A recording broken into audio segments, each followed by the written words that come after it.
Hey there, this is Ron from NC Triangle Dining, and I'm coming to you from Burwell Farms, which is a little bit north of Raleigh, about an hour plus. And you might not have heard of Burwell Farms. It doesn't create or grow your usual veggies and fruits. What it does cultivate and produce is a wonderful culinary treat, the white truffle, the Bianchetto truffle. I'm here with Jeffrey Coker here, and he manages the farm, and we're going to dive into sort of the history of Burwell Farms and learn a lot more about white truffles, the Bianchetto truffles, and where you might be able to taste them in the Raleigh, North Carolina area. So, Jeffrey, very nice to meet you, sir. Nice to meet you. Thanks for coming. Great. Can you tell us a little bit about the history of the Burwell Farms and your part and role in the cultivation of the white Bianchetto truffle? Sure. So the Burwell Farms has belonged to the has been in the family of our owner for many generations, all the way back to the Revolutionary War. The truffle adventure started 10, 12 years ago with bringing the finest stock of Bianchetto truffles from Europe, finding those, and then experimentally getting them to attach to the roots of loblolly pine trees. Nobody had ever done that before, so that was an experiment. It was a gamble, and but it was an informed gamble because we knew that Bianchettos would work on European pine trees, and so it worked.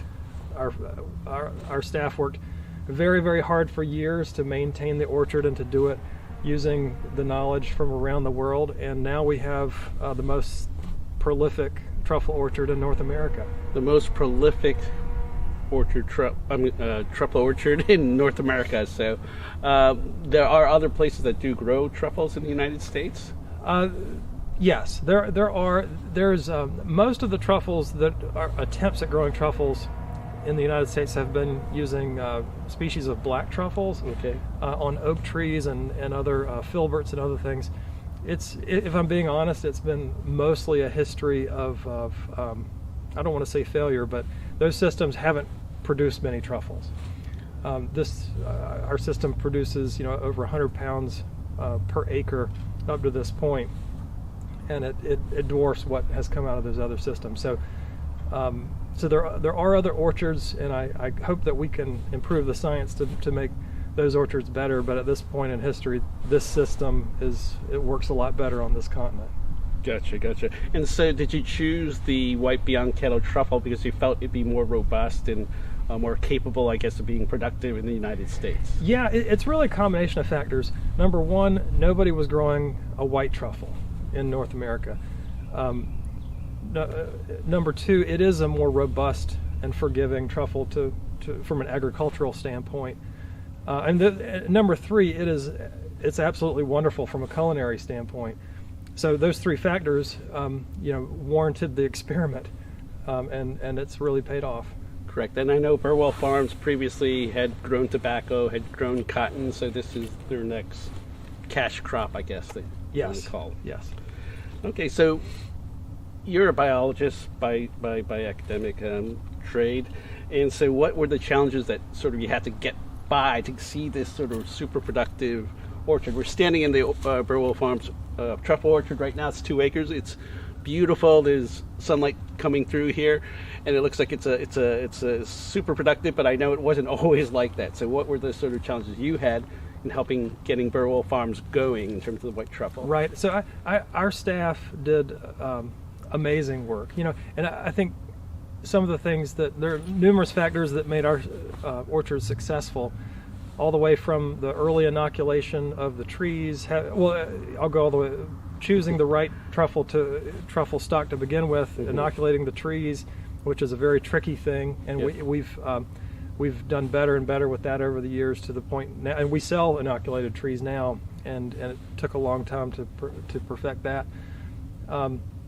Our staff, but I give most credit to our staff that actually maintain the orchards, because as you can see, this is immaculate. So we're controlling pH and controlling other things in the soil. There's no weeds to speak of. Pioneering new methods for how to protect the truffles when you get them. So this is we were learning from practices all over the world, but none of them speak directly to how to grow truffles in North Carolina. And so there's just lots of little things, lots of little tricks of the trade that we've come to experiment with and understand. But those are the big three categories: picking the right system to start with, tree inoculation, and then maintaining an order. It takes, you have to be patient. You have to work for years before you see any result at all. And most people don't have that kind of patience. Gotcha. And when you talk about inoculating the trees, it's getting the truffle fungi to attach the tree roots to grow in a healthy fashion. That's right. They have to attach, and they have to be able to stay attached, and they have to then be able to proliferate through the soil. And then later on, you have to then figure out how to get them to create the fruiting body, which is the truffle that we know. Oh, so the truffle is not just attached to specific trees; it's in the soil itself, and then specific occurrences happen on tree roots that you actually pick and harvest. Right. Yeah. Every truffle that someone would eat represents a spot where two threads of two different truffle fungi come together in the soil, and they find each other, and then it's like it's like fruit. We know apples and oranges are sort of the fruiting structure of other. So this isn't exactly like that, but it's analogous to that. Okay, Jeffrey. So now that you've got a successful truffle production in this lovely orchard, how are the truffles found and harvested? Is it challenging? In France you hear about the stereotype of the pigs hunting truffles, and then you got to get to the truffles before they eat them. How does Burwell Farms do it? Well, that's a great question. Certainly not with pigs anymore. It's a two-stage process for us. The dog is essential. During harvest, the dog is necessary to find the ripe truffles, and also to find the truffles that are deeper in the soil. So there's no way to do this well without our truffle dogs. Our truffle dogs are beloved to us. They're great, and they're the stars of the show. Do you have to get them from a special breeder? Do you have to train them? Does it take months to get them to scent on it? Yes, you certainly have to train them. But it's a myth. The Europeans have their special breeds of truffle dogs that are very good at truffling, but you don't have to have one of those expensive breeds. Any good working dog can do the trick if you've got a good nose, a good work ethic, and good truffle to train them with, and a good trainer. But we don't use the legatos and other breeds. We just have more normal dogs. Okay. More normal dogs. But in addition to the dogs, our staff have gotten expert at being able to move their way through the orchard and find truffles just by looking at the soil and knowing what soil looks like that's where there's truffles coming up from below. You can't find all the truffles that way, but you can find a large proportion of them. And so it's a combination of those two things. Gotcha. And then how do you dig? Do you use special tools? Obviously you don't want to damage it. And I think we got an example of a truffle right here. Yeah, we do. This is a... and I'll grab a... Since you asked about diggers, this is a truffle digging tool. Okay.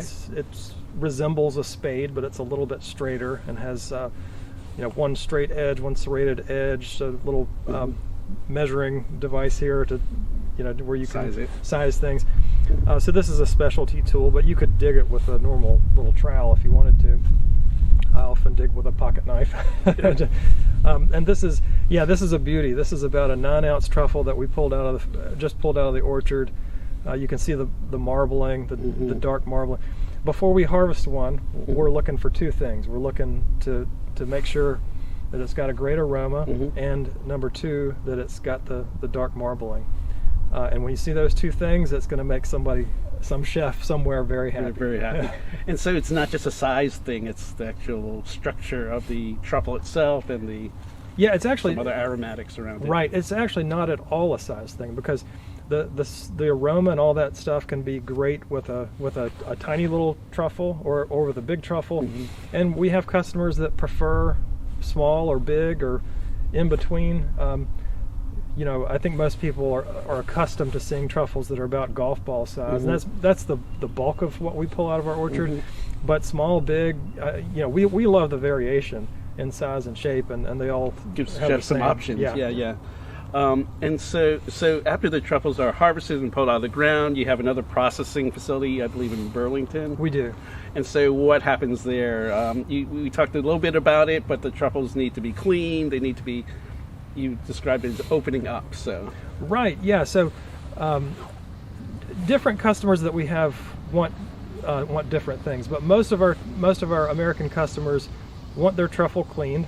They don't want to eat dirt and appreciate not having to clean it themselves. So we have a facility where it's almost like watching a jeweler work. Okay. When you watch our cleaners and our trimmers work. Brushes. Yeah, little brushes under high-powered lights, and you know, working with a truffle right in your face to get it perfect. Getting the dirt off, trimming off any imperfections, and getting it ready for and then we'll put it in the refrigerator until it's ready to be shipped, and then they're put in cooled styrofoam containers and shipped all over the country. And you mentioned again the blooming part, or the what word did you use? Aroma? Like, yeah, when you let it sit and the aroma just pops out. Oh yeah. After the fact. And right now it smells a little bit like truffle, but not a super lot. Right. Yeah. The moisture in the soil and other things in the field can temporarily dissipate the aroma sometimes.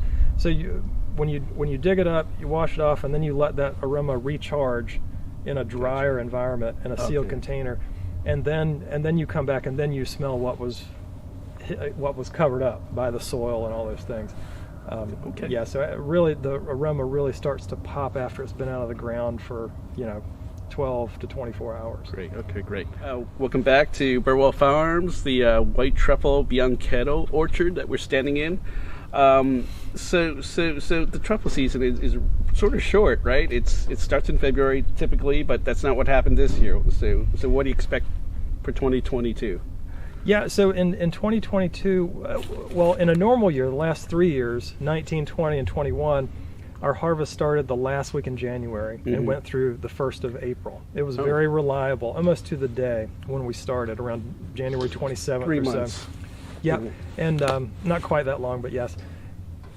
This year, I think because of a warmer December, we started 3 weeks early. We were pulling perfect truffles out of the ground the first week of January.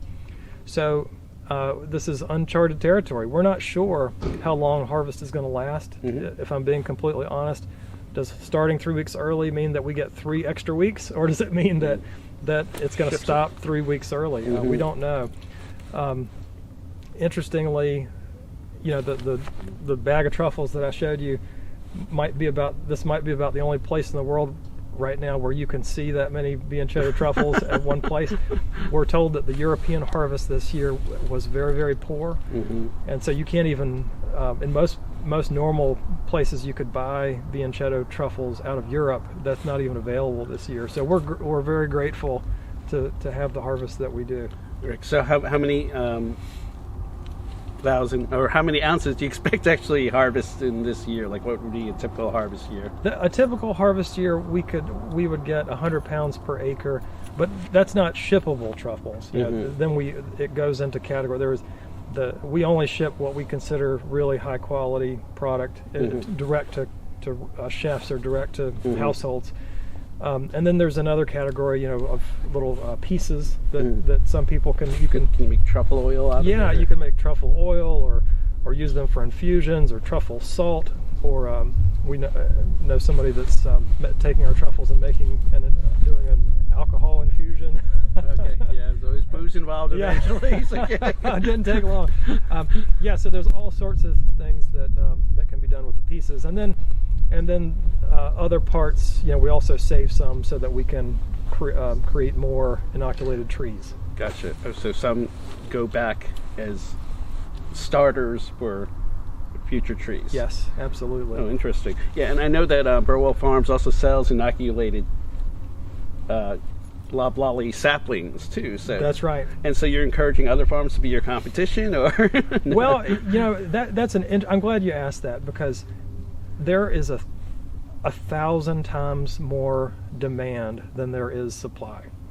is the reality of it. So if we were worried about that, then we would not create competition. But at this point, the more truffle growers there are, it actually helps demand because people are aware of it. Right. We don't even have there's not enough people doing it to create an industry where there's stability in terms of.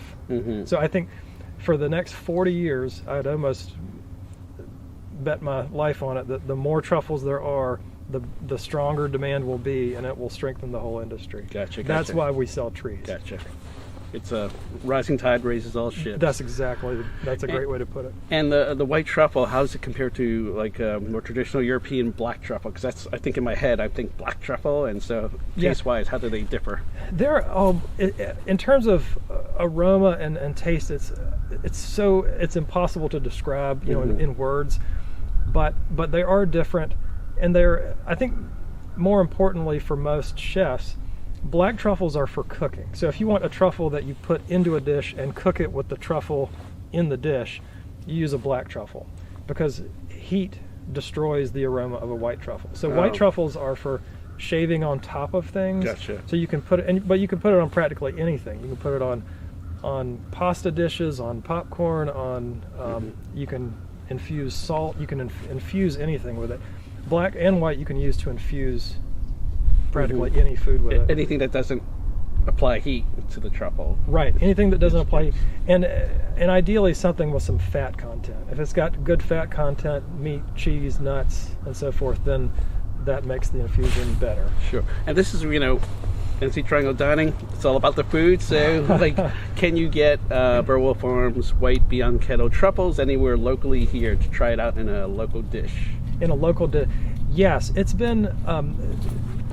demand has so outstripped supply up to this point because we ship to 46 states and it's just first come first serve, that no one restaurant has up to this point has carried our truffles throughout a whole season because they haven't been available like that. But correct. But restaurants that come to mind, if you're willing to make a little drive up to Littleton, there's the Blue Jay Bistro. Okay.